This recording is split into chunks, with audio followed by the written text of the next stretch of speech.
ছোটখাটো বিষয় নিয়ে অতিরিক্ত চিন্তা করেন তাদের প্রায়শই ভুল বোঝা হয়। আর আপনি যদি তাদের মধ্যে একজন হন, তবে জেনে রাখুন যে আপনি নিরাপত্তাহীনতায় ভোগেন না, মানসিক বিকারগ্রস্ত নন, বিরক্তিকর নন এবং নিশ্চিতভাবেই আপনার কোনো মানসিক সমস্যা নেই। অনেক ক্ষেত্রে আপনার মস্তিষ্ক এমন একটি প্রক্রিয়াকরণ গতিতে কাজ করে যা সাধারণ চিন্তাভাবনাকে ধীর, অগভীর বা বিপজ্জনকভাবে অসতর্ক বলে মনে করায়। আর যদি আপনি রাত জেগে বিভিন্ন কথোপকথন পুনরায় আওড়ান বা ভবিষ্যতের প্রতিটি সম্ভাব্য পরিণতির পূর্বাভাস দেন, তবে এর পেছনে প্রকৃত মনস্তাত্ত্বিক কারণ রয়েছে। প্রথমত, আপনার মধ্যে একটি জৈবিক প্রহরী বুদ্ধিমত্তা রয়েছে। আপনি যদি অতিরিক্ত চিন্তা করেন, তবে সম্ভবত আপনি শুধু উদ্বিগ্নই হচ্ছেন না, বরং আপনি সম্ভাব্য বিপদের সন্ধান করছেন। গবেষণা থেকে জানা যায় যে উদ্বেগ একটি বিবর্তনীয় বৈশিষ্ট্য যা উচ্চ বুদ্ধিমত্তার সাথে যুক্ত। প্রাচীনকালে যারা অতিরিক্ত চিন্তা করতেন তারাই ঝোপের আড়ালে থাকা শিকারী প্রাণী বা আসন্ন শীতের পূর্বাভাস পেতেন।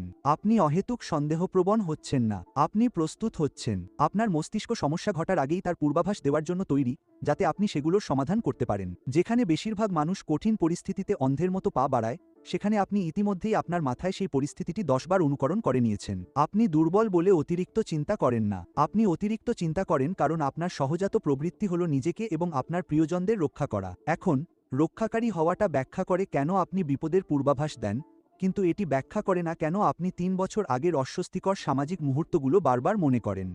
এর কারণ হল আপনার মস্তিষ্ক কিভাবে আবেগ প্রক্রিয়া করে।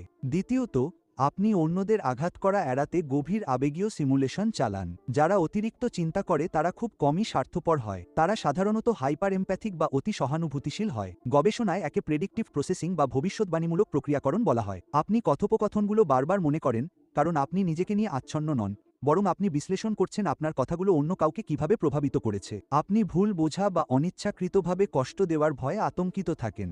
আপনি একজন ভালো মানুষ হিসেবে নিজেকে প্রমাণ করতে ক্রমাগত আপনার আচরণকে পরিমাপ করেন। যেখানে অন্যরা কোনো কিছু না ভেবেই যা মনে আসে তাই বলে ফেলে, সেখানে আপনি সাবধানে আপনার শব্দগুলো বাছাই করেন। আপনি প্রতিটি আলাপচারিতার আবেগীয় ভার বহন করেন কারণ আপনি এর ফলাফল নিয়ে গভীরভাবে চিন্তা করেন। তবে এতটা চিন্তা করা আপনার শক্তির স্তরের উপর ব্যাপক প্রভাব ফেলে এবং এটি এমন একটি বৈশিষ্ট্যের জন্ম দেয় যাকে বেশিরভাগ মানুষ অলসতা বলে ভুল করে। তৃতীয়ত, আপনার মস্তিষ্কের প্রক্রিয়াকরণ ক্ষমতা গভীর। আপনি শুধু জীবনকে অনুভব করেন না, আপনি তা বিশ্লেষণও করেন। মনোবিজ্ঞান এটিকে অতি সংবেদনশীল ব্যক্তির বৈশিষ্ট্যের সাথে যুক্ত করে। আপনার মস্তিষ্কে গুরুত্বহীন বিবরণের জন্য কোনো ফিল্টার নেই। আপনি কারো কণ্ঠস্বরের পরিবর্তন, তার মুখের সূক্ষ্ম অভিব্যক্তি এবং একটি টেক্সট মেসেজের পেছনে লুকানো অর্থ লক্ষ্য করেন। গবেষণা দেখায় যে আপনার মস্তিষ্ক সাধারণ মানুষের চেয়ে আরও পুঙ্খানুপুঙ্খভাবে তথ্য প্রক্রিয়া করে। এই কারণেই সারাদিন কিছু না করার পরেও আপনি ক্লান্ত বোধ করেন। আপনি কিন্তু কিছুই করছিলেন না, আপনি গিগাবাইট পরিমাণ সংবেদী তথ্য প্রক্রিয়া করছেন যা অন্য সবাই উপেক্ষা করেছে। আপনি অতিরিক্ত চিন্তা করেন কারণ আপনি পৃথিবীর এমন অনেক কিছু গ্রহণ করছেন যা বেশিরভাগ মানুষ সামলাতে পারে না। কিন্তু এত তথ্য গ্রহণ করা আপনাকে কেবল ক্লান্তই করে না, এটি আপনাকে অবিশ্বাস্যভাবে সৃজনশীল করে তোলে। এখানেই আপনার সংগ্রাম আপনার সুপার পাওয়ারে পরিণত হয়। চতুর্থত, আপনার একটি প্রতিভাদীপ্ত কল্পনাশক্তি রয়েছে যার একটি লক্ষ্য প্রয়োজন।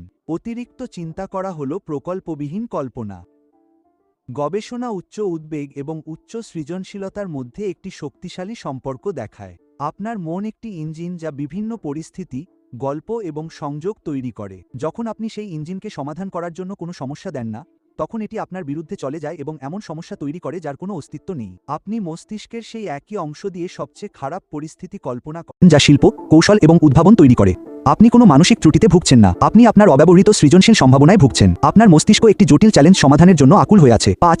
আপনি সাধারণ মানের কাজে সন্তুষ্ট থাকতে রাজি নন। যারা অতিরিক্ত চিন্তা করেন তারা প্রায়শই ছদ্মবেশী নিখুঁতবাদী হন। আপনি প্রতিটি সিদ্ধান্ত বিশ্লেষণ করেন কারণ আপনি সর্বোত্তম ফলাফল চান। আপনি শুধু কোনো মতে কাজ চালিয়ে যেতে চান না, আপনি সবকিছু সঠিকভাবে করতে চান। গবেষণা দেখায় যে এই বৈশিষ্ট্যটি যদিও চাপ সৃষ্টি করে, দীর্ঘমেয়াদে উচ্চমানের কাজ এবং আরও ভালো সিদ্ধান্ত গ্রহণের দিকে পরিচালিত করে। আপনি দুবার ভাবেন কারণ আপনার মানদণ্ড অনেক উঁচু। বাস্তবতা এবং আপনার কল্পনা অনুযায়ী সবকিছু কেমন হওয়া উচিত, এই দুইয়ের মধ্যে ব্যবধান ঘোচানোর জন্য আপনি ক্রমাগত চেষ্টা করে যাচ্ছেন। এর অর্থ হলো আপনি যদি সবকিছু নিয়ে অতিরিক্ত চিন্তা করেন, তার মানে এই নয় যে আপনি পাগল। এর মানে হলো আপনার মন ভিন্নভাবে কাজ করে, যেখানে রয়েছে আরও বেশি দূরদৃষ্টি, গভীর সহানুভূতি, উচ্চতর সংবেদনশীলতা এবং শ্রেষ্ঠত্বের আকাঙ্ক্ষা। এমন এক জগতে আপনার রয়েছে একজন কৌশলবিদের মন, যেখানে প্রায়শই হঠকারিতাকে পুরস্কৃত করা হয়। আপনি ত্রুটিপূর্ণ নন, আপনি কেবল একটি আরও উন্নত অপারেটিং সিস্টেম চালাচ্ছেন। আপনি যদি সেই ধরনের মানুষ হন যিনি মহাবিশ্ব বিশ্লেষণ করতে করতে রাত জেগে থাকেন, তাহলে কমেন্টে একটি মস্তিষ্কের ইমোজি দিন যাতে আমরা সেখানে আমাদের মতো সমমনাদের খুঁজে পেতে পারি। আর যদি আপনি আপনার জটিল মনের পেছনের